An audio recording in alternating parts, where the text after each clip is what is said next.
Më jemi në pjesën e dytë të programit The Elite Way, dua ta përshëndes edhe opinionistin e programit tonë. Përshëndetje Nderim Neziri. Përshëndetje edhe për ty, Elita. Si ka qenë java për ty, Nderim, se moti se kom bo këtë pyetjen tonë? Mirë që ma bone këtë pyetje se ka qenë jave pa parashikueshme, me ngjarje, me shumë gjëra.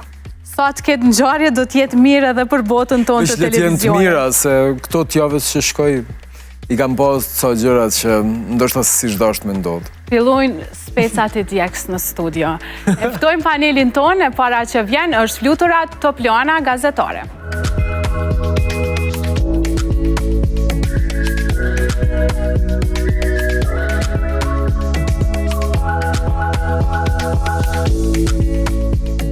Fjolla Kabashi, dentiste estetiste.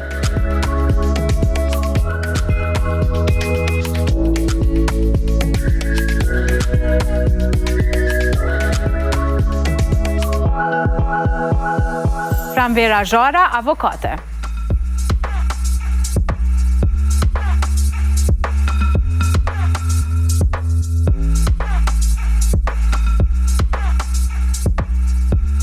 Ftojmë në studio Bucin, këngëtar.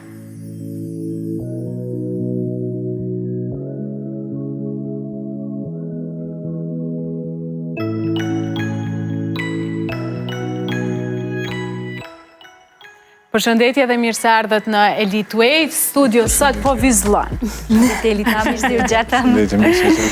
Ne ju kemi thirrur për një temë mjaft interesante dhe përpara se ta ndjekim temën, po e shohim një kronik të cilën e ka përgatit gazetarja jon Erza, edhe kthehemi më pas në studio.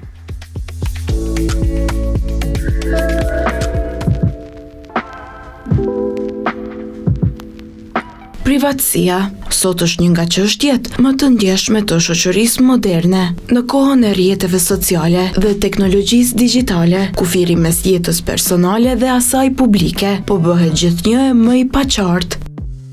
Të dhënat tona, fotografitë, komunikimet, informacionet personale shpesh shpërndahen pa menduar për pasojat. Ekspertët theksojnë se mbrojtja e privatësisë është e drejtë themelore dhe përgjegjësi e përbashkët.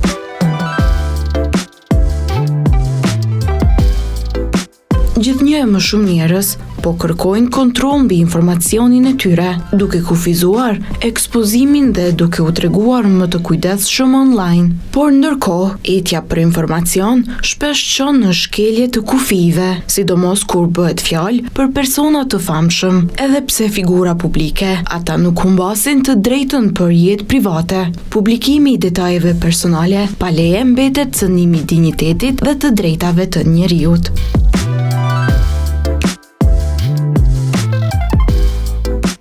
Privatësia nuk është luks, është themeli i respektit dhe besimit në një shoqëri demokratike.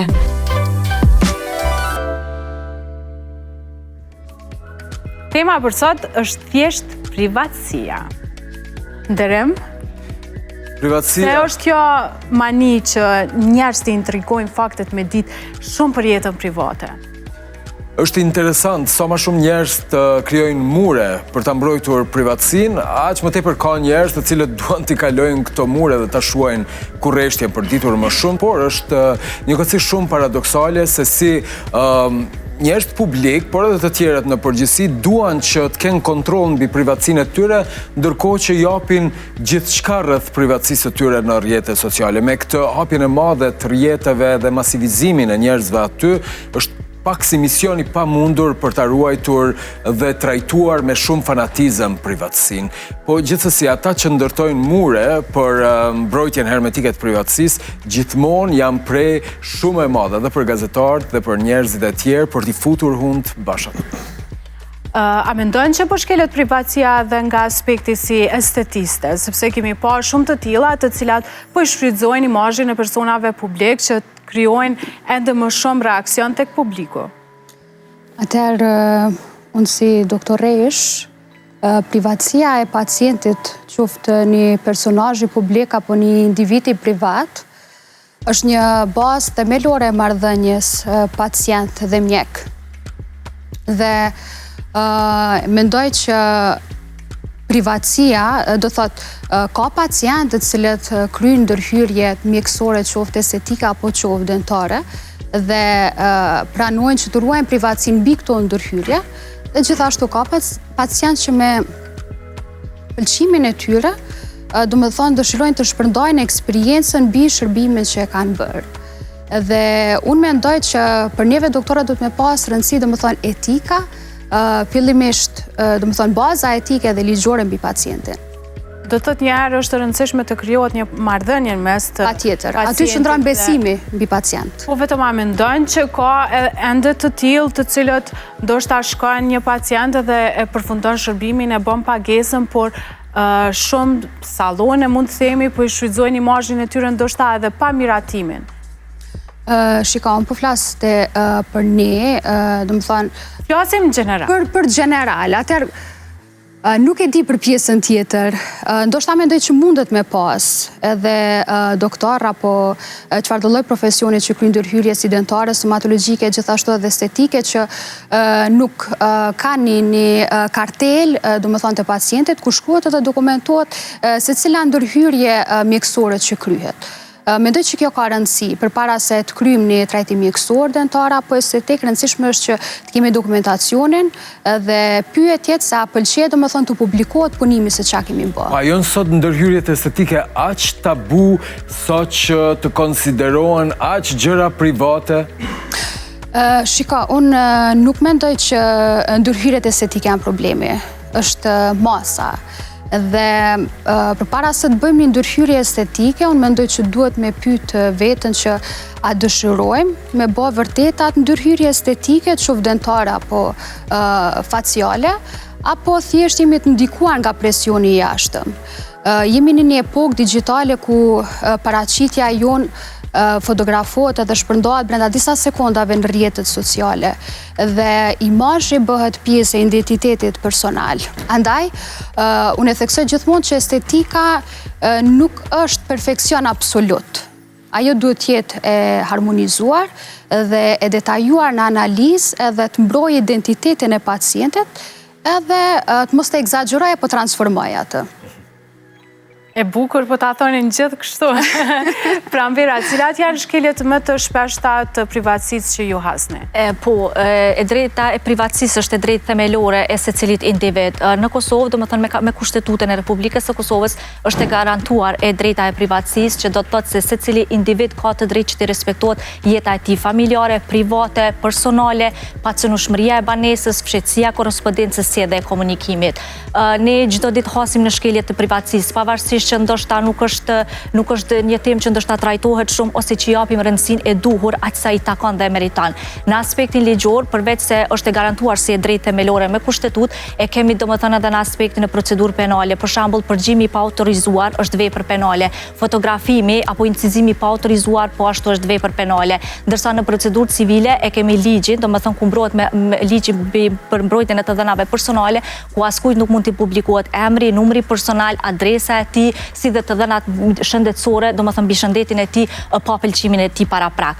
Ç'a mendon për këtë rastin e fundit, i cili ishte, domethënë, një ngjarje shumë e trisht që e kemi hasë në rrjetin TikTok. Në momentin që një vajzë të re janë publikuar disa video që... Për fat të keq, Elita, po jetojmë në një epokë digjitale, ku rreziqet janë shumë të mëdha dhe pikërisht jemi në një kohë ku privatësia cënohet në masë shumë të madhe. E tëra çka ne duhet të bëjmë, duhet jemi shumë të kujdesshëm se me kë komunikojmë dhe çfarë informacione ne lejojmë që të shpërndahen në rrjetet sociale. Për fat keq nuk është i vetmi ky rast, po edhe në botë kemi raste shumë të njohura, të cilat kanë përfunduar me vetvrasje pikërisht për shkak se ju është shpërndar materialet e tyre të private, qoftë fotografi apo mesazhet komunikimit, të cilat më pastaj kanë marrë rrjeten, domethënë kanë marrë jehun në rrjetet sociale dhe aq shumë ju kanë shkaktuar atyre dëme emocionale sa që të njëjtat kanë përfunduar edhe me vdekje. Unë këtu kisha dashur me përmend rastin e adoleshentës Amanda Todd, e cila ka qenë adoleshente në Kanada, ka komunikuar me një njerëz të panjohur, i cili duke e shantazhu e ka bindur atë që t'ia dërgoj disa foto private. Ajo atë veprim e ka bërë. Dhe më pas ai veprim për të ka pas pasoja shumë të mëdha, për arsye se vazhdimisht është bullizu nga shokët e gjeneratës, tek ajo ka ndiku që të izolohet, domethënë izolimi social, dhe më pas në vitin 2012 e njëjta ka përfunduar me vetvrasje. Kto janë raste të cilat momentin që të futesh live, shumë njerëz, audienca jote e kupton sakt lokacionin ku je ti, edhe ka ngjarje të cilat kanë përfunduar si tragjedi shumë të mëdha, edhe raste nga të cilat ne njoftohemi përmes këtyre rrjeteve sociale. Por, a mendon që ne nuk jemi as pak të kujdesshëm nga ky aspekt, edhe pse edhe këtu vetë aplikacionet tashmë në çdo aplikacion duhet që vendodhjen ta bëni off. Po. Ka shumë njerëz që thjesht nuk e dinë se si funksionon. Po, unë mendoj që shkelja në ky rast është shkelje e pastër e privatësisë, sepse do të thënë me ligj mbrohet komunikimi, korrespondenca. Askush nuk ka të drejtë domethënë të shpërndaj informata, fotografi, materiale, çfarë do qofshin ato pa pëlqimin tënd paraprak. Por meqense ne po jetojmë në një kohë ku sigurisht që të gjithë nuk i kemi miq. Rrethohemi edhe me armiq, dhe këtë gjithmonë do ta kemi parasysh. Dhe duke pas parasysh që ndodhemi në këtë mes, ne duhet vetë ta ngrisim nivelin e vedijes, të dim që rrjetet sociale, çdo fotografi, çdo informacion që plasohet aty, ka predispozita që të mbetet përgjithmonë aty. Pra dhe ligji po thot pak a shumë, siç thot Zoti, ruju pak se truj shumë. Po sigurisht, na kemi domethënë edhe te se edhe nga ky rast ishte bashkëpunimi përmes shoqës së ngushtë, që përfundoi deri tek vrasja. Tek vrasja, po. Kështu që çfarë mesazhi ju kishte japti të rinjve? Unë të gjithë të rinjve i sidomos adoleshentëve ju them se bëni kujdes pikë pari me materialet që ju i shpërndani në rrjetet sociale, për arsye se ato mbesin përgjithmonë. I kot është mendimi që ato mendojnë se e kanë fshi fotografin. Rrjeti social i Facebookut ato i kanë në pronësi gjithmonë. Dhe kur nuk e din se në cilin moment ato potencialisht mund edhe të keq përdoren. E para, e dyta, mos ju japin hapësirë komunikimi personave të cilët ju paraqiten në rrjetet sociale dhe të cilët nuk i njohin as pak. Elita, shumë shkurt, problemi më duket nuk është vetëm tek ata që përgjojnë dhe publikojnë privatësinë e të tjerëve, por edhe tek ata që konsumojnë, madje janë shumë të etur për ta konsumuar dhe për ta parë. Nëse nuk do të ishte ky standard i interesit të madh mbi skandalin, ndoshta do të kishte shumë pak skandale, nisur dhe referuar nga rasti që potencove, dhe që më duket me shumë vend për ta folur sot, rasti i fundit që e kemi parë dhe jo më skandalizu, video dhe asoj vajze që janë shprenda gjithandej, video intime dhe një dashje perverse njerëzve për t'i parë. Edhe për t'i shpërndar e të mërshme. Unë kam parë, duke hulumtuar këtë rast, edhe për ta folur në studio, kam parë një interesim të mërshëm të njerëzve që shkruanin poshtë hapësires për komente, pikrisht tek profili akonti i çiftit në fjalë, i vajzës në fjalë gjithashtu, ma dërgo videon, ishin njerëz me emër dhe mbi emër, të cilët po në akontin e çiftit, që aty ishte edhe vajza e cila është atakuar dhe skandalizuar tashmë, njerëz të cilët me ngulmi kërkonin njëri tjetrit nëse ke videon ma trego. Pra është një etje, një oreks i çmendur i njerëzve për t'u bërë pjesë e skandaleve, e banaliteteve dhe e kësaj zhurme që është e turpshme për ne si shoqëri. Nëse nuk do ta kishim këtë etje dhe këtë oreks, nuk do të kishim edhe kaq shumë përgjues, denigrues dhe njerëz që duan të futen me patjetër aty ku s'bën. Lutra, pse mendojnë që ekziston ende kjo etja e gazetarëve për të shkruar gjithmonë për jetën private të personazheve publike? Okej, mas pari për ndërlidhe me rastin e fundit që përmende edhe jo në këtë rast, këto mediat nuk patën absolut bëjnë me publikimin e asaj video. Dhe me tha, këto mediat ishen komplet në mbrojtje të vajzës ose çiftit që u publiku video, edhe në zbulimin se kush zbulimin atë nuk i dhanë shumë zë. Po, në ndjekin se janë një grup i caktuar ata që e bën publikimin e videove që është përfolë edhe më herët. Kështu që mediat sot faktikisht nuk po janë ato të para që po publikojnë edhe cenojnë privatësinë konkrete të personave publik ose edhe personave jo publik. Tash rrjetet sociale e kanë bërë ato të vetën edhe se cili nuk po është nevojshme një televizion me shpërnda patjetër një video që me marrë home, po mjafton një person i thjesht, ndoshta një profil fake që me shpërnda edhe me marrë dhenë ajo video. Media gjithmonë janë kanë tetura për ndryshe në aspektin e zbulimit të informacioneve. Duhet me pas një limit të caktuar se ndoshta edhe unë si një nën e kuptoj dëshirën e medjave që me shkru rreth familjes, por në momentin që involvohen shumë çështje të rënda përmes titujve, a duhet me patjetër portalet të shfrytëzojnë një portret familjar me fëmijë në të? Jo, absolut nuk pajtohem me këto, sigurisht që edhe në gazeteria ekziston etika edhe morali i medias, po janë qasje redaksionale, se faktikisht nuk është që unë shkruj vazhdimisht për këto çështje, sepse kudo në cilën do media me shkuti prapë se prapë kërkohet, ndoshta të hulumtohet në aspektin personal, privat të individëve publik, se që ajo është informacioni që ti duhet me posedu i pari, nuk po them që është as pak e mirë. Por pse sot po publikon ma shumë prej rrjeteve sociale dhe për personave të tjerë, është mëse evidente, po besoj. Nuk është shpik gazetaria rozë në Kosovë, as në rajon, është shpik dhe ekziston prej shumë vitesh për të bërë pikrisht këtë, që sot quhet senzacion. Unë besoj që edhe prekja ka pak në jetën private, duhet fillojmë të ndryshoj, sepse jashtë kemi shumë paparaci që ende sot nuk kanë zbulu portretet e personazheve publike që sa herë do që i kanë taku në rrugë, ja kanë bu ftyrën blorë. Këto në asë një kompromis nuk ikë gazetarët me punës. Nuk e di që ka media shqiptare që ka pliku paparacin për të hyrë dikujnë shpe dhe për të zbulu portretin familjar në mënyrë të ndryshme. Nëse portretet familjare ekspozohen në rrjetet sociale, media do të ketë akses, si që do të kenë akses edhe kretë ndjekësit e akterit që është atakuar. Ka shumë personazhe të cilat ju kanë zbulu portretet vetë mediat.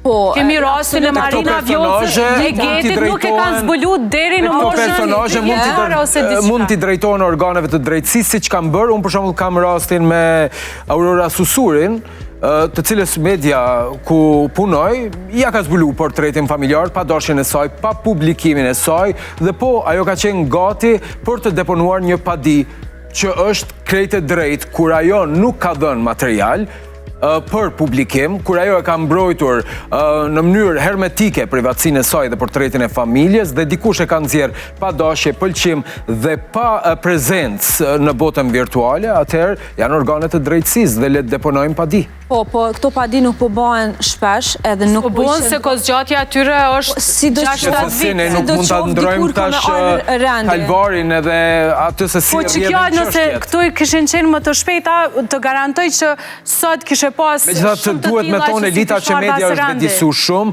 dhe po prek shumë pak se çka prekur dikur në privatësinë e njerëzve, duke u vetëdisuar dhe duke pas gjithashtu një kontroll të brendshme dhe të jashtme në çdo redaksi, sepse sot vërtet nëse shkelet privatësia dhunshëm, edhe ne kemi një kontroller i cili në fund të fundit e jep dënimin. Absolut po. Buci, i ndëgjove të gjithë, po besoj që përveç si këngëtar, ne diskutuam që jeni një këngëtar, por jeni edhe producent. A duhet të ketë rregulla edhe në studio të muzikës që mos t'ju shkelet privatësia këngëtarve? Unë mendoj fama kushton, edhe ai që do të bëjë fytyrë publike ose artist, ai duhet me ditë që ka më të shkelet privatësia, se në fundit është audienca që i dënë që ato sene, edhe ti pa kaluar që ato rrugë s'mundush me qenë i famshëm. Dhe me thonë është njëjtë sikur do më bëu aktor, e mos më shku me aktru. Edhe njëjtë muzika është që ti ki më fut asaj pune edhe kanë me të njek edhe media që po bën, ku po shkojnë, çka po hanë, dhe me thonë se audiencës në fund i interesan ajo. A kemi pas tash problem pas daljes së lundrimit se kom dëgju që e kemi me menagju privatësinë e tij? Unë që ta thash, është problem mu menagju privatësia, se na jena dhe veni vogël edhe nuk kiti ku me dalë diku ma enka si ca tjerë. Edhe në fund kemi përfundu se me hazën gazetar që kanë me qenë aty me ty. Edhe mujnë me ta bo një foto, diçka. Po në fundit... Po vetëm më sarë që rreth shkeljes e privatësisë ka pas edhe shumë studio të tilla që janë lansu këngë të këngëtarëve ende pa u publiku.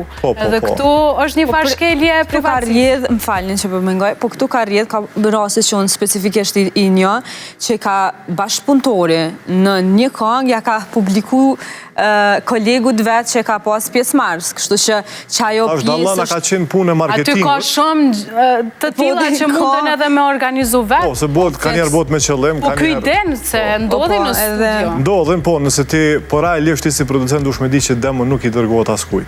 Sepse s'mund kesh be, ose nuk i dërgohet pa e bu një kontrol para prake.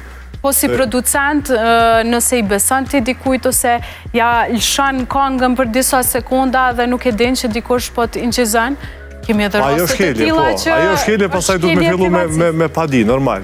Normal merë kohë... Për te muzikës edhe këtyre prodhimeve, na kemi kriju një kulturë ku intimiteti dhe gjërat personale janë malli ma i shitur në publik. E këtë e dëshmon shumë mirë edhe masivizimi i këtyre reality showve, disa formateve të tilla të cilat ndodhin, në cilat është edhe artisti që e kanë menaxhim Buci. Aty nuk shkojmë për me rujt e me ndërtu mure mbi privatësim, po për me shfaq në gjitha ngjyrat edhe nuancat e veta. Kështu që artistët e ka një farë dashje që edhe vetë media, rrjetet sociale me pas një farë aksesi për privatësi, sepse e din që ajo i aktualizon shumë. Madje, sa herë që ka munges dhe zbrasti në jetën profesionale, në karrierën e tyre, gjithmonë tentohet që t'luhet me kartën e privatësisë. Po, ishta mund të lidhe me elitën që tha parashtrimi padive zgjat. Unë mendoj që pavarësisht se sa merë kohë, prapë se prapë përgjithësia duhet kërkohet. Ne paraprakisht e diskutuam rastin e vajzës 14 vjeçare në Shqipëri dhe ne gjithmonë merremi me viktimen, me atë se çka ka ndodhur. Unë mendoj që institucionalisht, domethënë duhet ketë përgjegjësi dhe të merren se kush janë këta persona të cilët janë ty ke shkaktu këto dëme, sepse dëmet janë të riparueshme, jetrat e njerëzve më nuk kthehen. Dhe unë e përmendi Buci që tha se personat e famshëm janë të etur për të fotografuar. Unë të kisha dashur me përmend rastin e princeshës Karolin, princesha e Monakos, e cila ka padi në gjykatën gjermane, ka parashtruar padi kundër revistave gjermane, të cilat vazhdimisht të njëjtën e kanë fotografu kudo që ka shkuaja. Për shembull në restorane, në treg, në shtëpinë e saj, kudo që ka qenë, e njëjta është fotografu dhe pastaj ato fotografi janë publiku në revista. Gjykata gjermane ka refuzuar padinsti të pabazuar me arsyetim se është person i famshëm dhe duhet ta toleroj kurreshtjen e publikut. E njëjta duke mos qenë e kënaqur me vendimin e gjykatës gjermane, i drejtohet gjykatës evropiane për mbrojtjen e të drejtave të njerëzit dhe gjykata pastaj konstaton se gjykata gjermane ka bërë shkelje të nenit 8 të Konventës Evropiane për të drejtat e njerëzit, që është e drejta e privatësisë, si dhe nenit 11 liria e shprehjes. Pra, ka konstatuar se nuk ka arrit gjykata në Gjermani të bëjë një balancë në mes të jetës private, domethënë që e ka një individ, pavarësisht se ka konstatuar që edhe personat e famshëm e kanë privatësinë e vet dhe duhet të dinë edhe gazetarët që përmendi e nderuara etikën gazetareske dhe moralin e gazetarit, e din edhe gazetari shumë mirë e din paraprakisht kur do me publiku një material, se cili material mund të arrijë të dëmtoj jetën e dikujt tjetër. Me zhvillimin e madh të teknologjisë dhe rrjeteve sociale, nuk kemi vetëm pista mediale. Kemi rrjete sociale, kemi fake account, kemi pista pa fund të cilat megjithatë janë fuqi në vete për të shkelur privatësinë, për të denigruar personat dhe për të bërë dëme shumë të mëdha dhe ka njëherë të pariparueshme, sepse thamë që jemi dëshmitar edhe të vetvrasjeve, e të fataliteteve për shkak të shkeljes privatësisë edhe denigrimit personal. Kështu që për ditë më shumë edhe për vetë organet kompetente, kjo çështje po bëhet thuajse pamundur, si në rastin e grupeve, organizatave si Alp King dhe të tjera, të cilat kanë bërë krim. Pavarësisht që akterët u gjendën para drejtësisë, ne sot ende po shohim ripërsëritje të skenareve të njëjta që po na terrorizojnë seriozisht, sepse po jetojmë në një kohë dhe në një botë ku nuk mund të kesh pushtet, nuk mund të kesh mbrojtje të dinjitetshme mbi atë që të përfaqëson, e që është e drejta për ta ruajtur privatësinë. Jemi në koop ju ndërprej për shkak që tradit në programe kemi që gjithmonë e lexojmë edhe një letër e cila përkon me temën, e cila përmban personazhe të ndryshme, ndjekim edhe kthehemi më pas në studio e diskutojmë së bashku.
A mendoni që rrjetet sociale janë arsyeja që ndoshta privatësia është shkatru për secili person, jo vetëm për personazhet publike?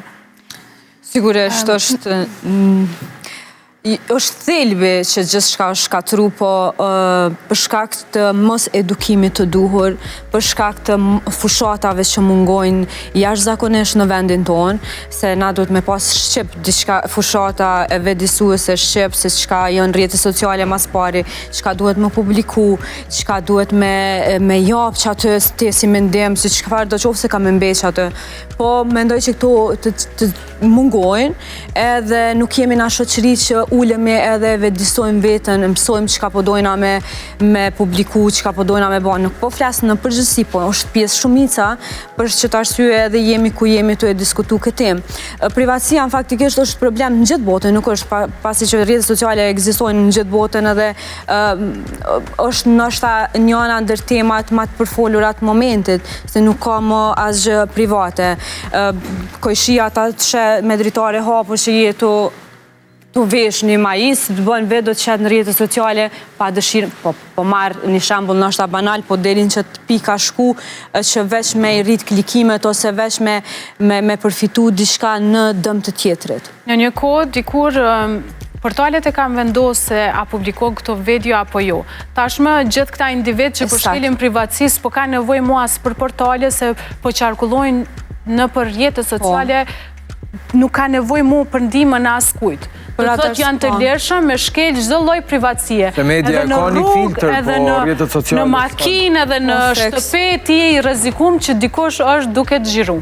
Feks. Për këtë arsye ja heka edhe barën më të madhe medias në ditë të sotme. Ndoshta më parë e kam pas barën më të madhe, po tash janë u bë nervoz avokatja. Për gjithçka ka ligje, çka i të fol.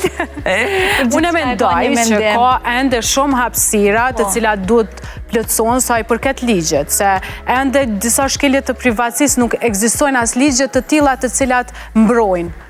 Elita, kur i përmendë rrjetet sociale, unë mendoj se ato kur janë kriju në vetvete kanë pas qëllimin pozitiv. Njerëzit mu shoqëru pak më shumë e zveti dhe mu afru. Edhe TikToku dikur ka qenë për vallëzim. Po, ndërsa une, do më thënë që ka ndërsa pak më shumë kam kritik të gjuha që njerëzit e përdorin në rrjetet sociale. Nëse një person publik, kushto qoftaj, për shembull të marrim një politikan, e poston një foto, me marrim i lexu komente, gjuha e urrëties është aq e madhe sa që ti çuditesh. A jemi njerëz na, do më thëmë pi lexojmë këto komente, dhe a janë njerëz ata të cilët po i shkruajnë këto komente. Na jemi të prirur me shajt, me ofendu, me përull viktimën që nashta ka pësu një dhunë, ka pësu diçka të rënë vetë, edhe jemi gjithmonë të prirur me mbështet sulmusin ose dhunusin. Kena pas plot raste që ka pas edhe më pas protesta për këto. Nuk është jo gjithmonë, pak të nduhet. Po, ne si popull mendoj se duhet të ngritet vetdia, se në momenti kur për shembull ti pikëspari vetvetes ja respekton privatësinë, kemi ja respektuar edhe dikujt tjetër, se respektimi i privatësisë nuk ka të bëjë vetëm me aspektin. A dosh me bë moralistin këtu, po duhet me thonë që njerëzit duhet seriozisht para se me vendos, me publiku diçka që mund ta kenë dorë, me pyet vetëm se po e bëj, a duhet me e bo, sa po lëndoj. Na punojmë media prej shumë vitesh. Ka një që të puna e publikimit janë njerëz të smut në bazë dopamine, se dikush i pëlqen me publiku edhe merr lajka. Se nëse s'kish marr lajka, merr reakcion për mbushet, me fatkeqësinë e tjetrit. A i bjen kjo që jemi shumë të palum për si popull, nëse kena nevoj dopamin me marrë prej komenteve. Po, marrim prej komenteve, prej jetës tjetër kujna kanë qef me ditë, ashtu jemi si shoqëni, kanë qef me ditë që apo thëtë këtë. Punoj prej ma shumë se 20 vitesh në gazetarinë në showbizit dhe madje duket ja kom prej shiritin, edhe gazetaria e showbizit me qka është marrë, me jetën privatet njerëzve, po gjithmonë, jo pse më ka thonë dikush ruje ose mos e ruj, jom nis prej vetës. A duhet me ja qitë këto? Qka nëse dikush ma kish qitë mu këto? Nuk po them që s'kom zbulu, po deri aty ku kam menu që është korrekt, dhe që bën, pa lëndu njerë, sepse ti nuk e lëndon veç individin, lëndon familjen, imazhin e ti dhe vendos etiketat të cilat nuk hiqen kur, dëmtojnë fort. Shumë e vërtet, unë e kom pas një rast specifik. Valla nderem në ziri, edhe aty ku ki shkru, lajme, shkrujshin si ka marrëdhëniet Elita me kunatën. Nuk është shkelje e privatësisë, e ki pas mira. Po, shumë të mira, shumë, shumë të mira, por jeni tu e bojë qëta zhvaj edhe nga ona gazetarisë. Jo, kemi zbulu, por qka dim nuk kemi zbulu. Qka vërtet e kishtë rëndit showbizin në Kosovën, nuk kemi zbulu. Dhe jo domosdoshmërisht... Bani shumë informata të tila? Po, jo domosdoshmërisht për ta ullë kredibilitetin profesional, por për t'i ruajtur ata njerës që kanë familje. Ka dini ju dy që zdim? Kina plot sene se kur të rëthosh me njerës të tillë të showbizit tash së fundme, vitet e fundit, kupton plot gjana që nashta ti den me të vërtetë dhe del e shesh që ta me kalimin e viteve unë ju them njerëzve mos më trego, se mos po më trahton diku dëshira e me profesionale për me nxjerr diçka. Seriozisht, tash ju kemi lonë, mire e tha flutura, rrjeteve sociale, le të bojnë qka dojnë, le të zhytën sot dojnë. Na po e ruajmë kredibilitetin profesional, aq sa mundemi dhe aq sa duhet, sepse dhe ne kemi mision zbulimin e të vërtetës, por jo të atyre vërtetave të cilat kishin me dëmtu jo një njeri, por familje dhe rrethet tëra. Se këtu edhe emocionohem pak të kjo çështje. Fjoll, a mendon që jemi vetë fajtor që po e dorëzojmë privatësinë? Shika, për mendimin tim në këtë epokë digitale që jemi, çdo publikim që bëhet, po flas në aspektin mjekësor për çdo ndërhyrje etike apo dentare, ka një ndikim shumë të madh dhe jashtëzakonisht shumë të madh, sidomos për të rinjt. Mirë, mungesë është informimi. Andaj, unë mendoj që kemi mungesë, domethënë, të informimit, të procedurave që ne i kryjmë, edhe në mes dallimit të stomatologjisë moderne edhe trendit na që e cilësojmë. Trend do të thotë diçka që është e ndikuar një ndërhyrje, qoftë estetike, dentare apo faciale, ndikuar prej momentit. Ndërsa ndërhyrje duar mjekësore, estetike dhe dentare është, domethënë, një shërbim me cili përket një detajizimi edhe një ruajtje të identitetit, domethënë, të personit e bazuar në analizë. Nga aspekti dëntar që po influencohen përmes rrjeteve sociale. Tashmë është kthyer edhe në biznes. Ashtu. Shumë i madh. Unë mendoj që nuk janë afatgjate këtu. Do me thonë për me pas një punim afatgjat, e mira është që të bëhet një dizajnim, sidomos të buzëqeshja, i bazuar pikës parë në funksion, pastaj në estetik. Edhe të ketë jetë gjatësi në rastin që do thotë të kemi një detajizim të buzëqeshjes së personit dhe individualizim, jo një uniform për gjithë pacientat. A vim persona publik në klinikën tënde dhe a kërkojnë rujtjen e domosdoshme privatësisë? Fjolla. Jo. Po flasim emra. Ata të cilët i ki publiku fjolla nuk është shkelje privatësisë. Nuk është shkelje privatësisë, ka qenë me parapëlqim të pacientit. Ose nësë është me pëlqim të klientit ose pacientit, është regull. Publike nuk është privatësi vetëm po gacmaj. Me ligjë, mjeku dhe avokati e ka detyrem ligjor me mbrojt privatësinë e klientit. Kur flitet për këto tema, Elita nuk din me ndo vetën nga personi publik, me interes publik, dhe moderatorja. Mbroj njërën, shumë tjetër. Gjithashtu edhe personazhet publike, dhe për çfarë do lloj shërbime që bën është zgjedhja e tyre, kupton, dhe është dëshirë e plotë e tyre pa presion të jashtë. Ka pas të tillë të cilët me këmbgulje kanë dashur që mos me i dalë asgjë? Ka pas, patjetër që ka pas. Edhe patjetër që respektojmë, domethënë, vendimin e pacientit, qoftë një imazh publik apo privat. Me që jemi këtu tash për puna gazetare showbizit, sipas te, kush e ka buzëqeshjen më të bukur, dhëmbët më të bukur? Edhe që i shkojnë. Ato që e ceka ma herët është individuale, domethënë, për secilin person. Na nëse tentojmë, domethënë, me kriju një buzëqeshje uniforme për gjithë, ose trendi diçka që cilësohet tash, qyshe ceka nuk është afatgjate. Pra buzëqeshja e bukur është buzëqeshja... Mundë me qenë edhe dëmbët natural. Pa tjetër që po. Tani stomatologjia standart është drejt... Jo domosdoshmërisht vetëm ata të cilët ju je keni rregulluar. Nuk me cekë një person, pasi ka shumë punime të bukura, ka shumë buzëqeshje të bukura, ka shumë buzëqeshje ndoshta të egzageruara, por mendoj që duhet me qenë buzëqeshja në proporcion me harmoni, me mimikën e fytyrës dhe sidomos me anatominë e fytyrës. a filla me të pa që kë shku në një tjetër emision, e pa avokat. Ka me të përshëndet prej një duaj. Pasu jatë ligjore, besoj tash me veç i del. Pra mbi rabi që po pratë. Ndaj s'po guxoj me full çlirë. Buci? Unë mendoj të kjo pjesa, ta shumë përfutëm të pjesa jam profesionale, zakonisht labelat organizojnë gjona për me dhejz një artist. Me thonë, të na halon nuk është ardha jo, për jashtë ka kontrata 360 shkallë.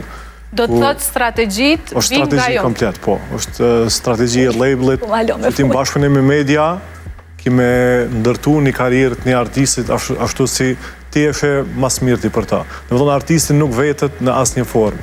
Njëti ki kontratën e Dua Lipës, e ki Beberegje që ta shvon, e kalon kontratën edhe për atë arqyrë me dhe e ka ramje direkte, që vërejt në karierën e saj. Se artistin fundit nuk din mi menaxhu sanët që është din një label. Unë që të kisha kundrështu për shkak se ta artisti nuk pytet për kur gjo. Pikës pari, kontrata kur lidhet është marrëveshje në mes të dy palëve, e cila do të bëhet me vullnetin e lirë dhe pa presion. Se nëse nuk është në shku me vullnetin e lirë, ajo s'është kontratë e legjshme. Jo, po dalojnë kontrata. Shqiptare, kur artisti në shumicën e herave shihet vetë si marionet. Ndërim edhe na po kërkojmë drejtësi. Duhet me lujt me to që është dëmë produksioni ose labeli ose menaxheri që ka. Në diktat kisha tonë dhe jo në menaxhim. Artisti që e në nëshkruan, se ti... Nuk i lihet artistit identitet. Jo, ti përderisa të ofrohet një kontratë, i dush me marrë një avokat. Unë e po shoh që në Kosovë artistave që janë në menaxhime shumë strikte s'po ju lihet identitet fare. Me marë për shembull një label 90% të hyrave të artistit. Shqeqelita, lejohet me kontrata kjo? Me marrëveshja është ligj në mes të palëve. Do të thonë palëve kontraktuse. Dhe përderisa ata e kanë marrëveshjen për një çmim të caktuar, ajo është çështje e tyre. Ai mundet të jeton edhe 100% për një afat prej 5 vitesh. Vetëm në emër në këmbim të marrjes së famës. Mirë po, paraprakisht duhet të diskutohet dhe konsulenca ligjore është e domosdoshme. Pavarësisht që ai është artist dhe në mendjen e tij ndoshta nuk i intereson asgjë tjetër, vetëm me bë famë, të bëhet yll dhe të shkëlqej. Mirë po në anën tjetër është edhe kostoja financiare që duhet të paguhet për atë artist. Mirë po edhe ai duhet për punën e tij të kërkojë një domethënë kompenzim financiar, se nuk mjafton vetëm me të marrë me të bëj yll dhe tërë domethënë pasurinë me përfitu labeli, ndërsa artisti me mbet. Bejti pjesë e menaxhimit tem, ekzekutiv producent i lëndrimit, edhe kam punu edhe me artista tjerë që i kam themelu Pizzeros. Se këtu dallën, unë mendoj puna më e madhe është kur ti e merr dikon Pizzeros edhe e bën një fytyrë publike. Cilët artista i keni në menaxhim? Për momentin është në menaxhimin kompanisë tem që jam aty si themelues, është Bejti, është lëndrimi, ka dhe artista tjerë që mos janë, po thjesht tash e kanë mrri një famë të caktume, edhe unë mendoj këtu është ajo... Mos mendoj heq lëndrimin a peshes si pare tash? Jo, se na e kemi një relacion ndryshe, dhe më thonë punoj që 4 vjetë me ta, edhe këtu është, se ti nëse beson me një artist, edhe ai bo dikushit tani normal që kur të bot, ai dikushit krejt besojnë. Po është ajo fillimi që ti ki besu në të kur tjertë s'kam pa kur gjënë të. Dhe me thonë, këtu është ajo diferenca mes menaxherve. Se nuk ka menaxher me u lajmëru në telefon me thonë, po vëllan që do t'jemi lirë. Po vetëm, a mendojnë që edhe nga ana tjetër, shumë artista, si të largohen nga reality show, me njëherë ndryshojnë kërkesën ndaj menaxhmentit. Ndoshta edhe ka të tillë që e trastojnë menaxhmentin. Po, ka pas, po tani është e kontrata. Prap dhe me thonë, këthejna në fillim. A keni ju të tillë, për shembull me lëndrimin? Po, jo, me lëndrimin jo, se kam punu si ekzekutiv producent, kemi pas një kontratë ndryshe prej kontratës të menaxheriale. Është artist i lirë. Është i lirë, po normalisht në projektet tona na bashkëpunojmë shumë bashkë. Kemi bashkëpunuar që 4 vjetë. Cilën këngë ki kriju të? Krejt këngë, po. A mendojnë që ka gjetë vetën në muzikë, apo andë duhet... Jo, halo eksperimenton me muzikë, halo kam i bo edhe dë stile tjera. A ke besu në një rritje ka që të madhe të lëndrimit si personazh? Po, se unë e kam posi edhe si personazh jashtë. Ai është, dhe më thonë, identik i njëjti si jashtë, si mrano shumë pozitiv, edhe më vjen mirë që njerëz, dhe më thonë, ja kanë vërejqat energjinë e mirë që e ka. Shumë mirë. A përshet që na s'mund të flasim vetëm për privatësim, kur vetëm tojmë me kriju lajme të tilla përmes producentit të lëndrimit, por ishte korrekt. Po. Pranver, po të kishe mundësi sot të ndryshojë një ligj, cili do t'ishte aje? Në fakt, nuk është se e kisha ndryshuar, mirë po sa i përket çështjes së privatësisë, do doja që të kishte një hon më të madhe dhe do të më thënë fuqizimi i sundimit ligjit të ishte më i madh. Ne në Kosovë ligjet i kemi shumë të mira, të gjitha janë në harmoni me, domethënë me ligjet e Bashkimit Evropian, mirë po ndoshta mungon, nuk them se mungon, po ndoshta unë jam shumë e kënaqur me zbatimin e ligjit që bëhet në Kosovë. Pak më herët ndërrimi e përmendi tha na jemi në Kosovë. Po na jemi në Kosovë, po edhe ne këtu kemi ligje dhe duhet të ngritet vedia e qytetarëve që secili ta kërkojë të drejtën e vet.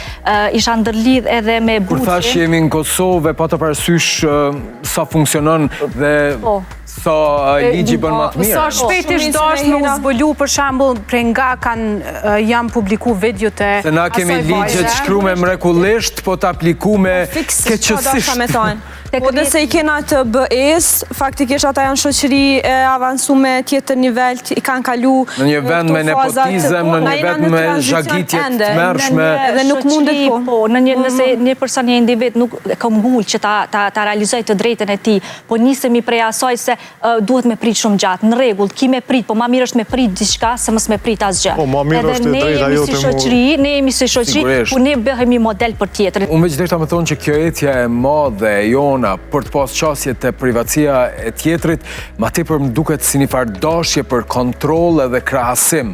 Ta shë çka po bën ai, a e kom edhe unë, ose a e bëj njëjtë edhe unë. Këtu nuk e kom fjallën për shkeljen e privatësisë ose dashjen për të pasur qasje në privatësinë e personave publik, por në përgjithësi se ne jemi si ajo puna e macës, me shumë kurreshtje, duam dim edhe për familjarët, për kojshit, për krejt njerëz. Çka bojnë e çka s'bojnë. Me që jemi drejt fundit, po më intereson me din nga te dhe Flutura se a keni pa ndoshta edhe shkrime të qëllimshme, shkelje të privatësisë të qëllimshme nga ana gazetarëve. Personalisht? Po.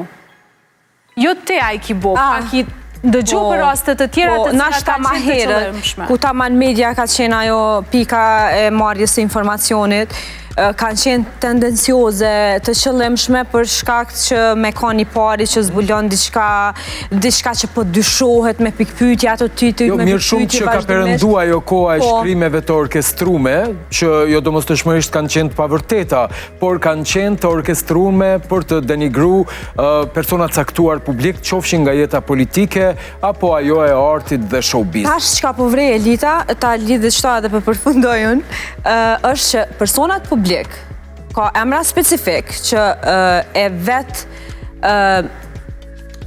krijojnë një skandal me median fjalë, edhe qaj skandal me u përfol, nëse i ka ro pak fama, se nëse nuk është fol shumë për të, vetë krijohet qaj skandal edhe mandej janë ato biseda që shkë një njërë. Edhe busi që janë të organizuara që nga studio e më pas të këngëtari, më pas të portale. Po dhe tash nuk është më media që ajo, po janë vetë. Nëse nuk i këshin bo.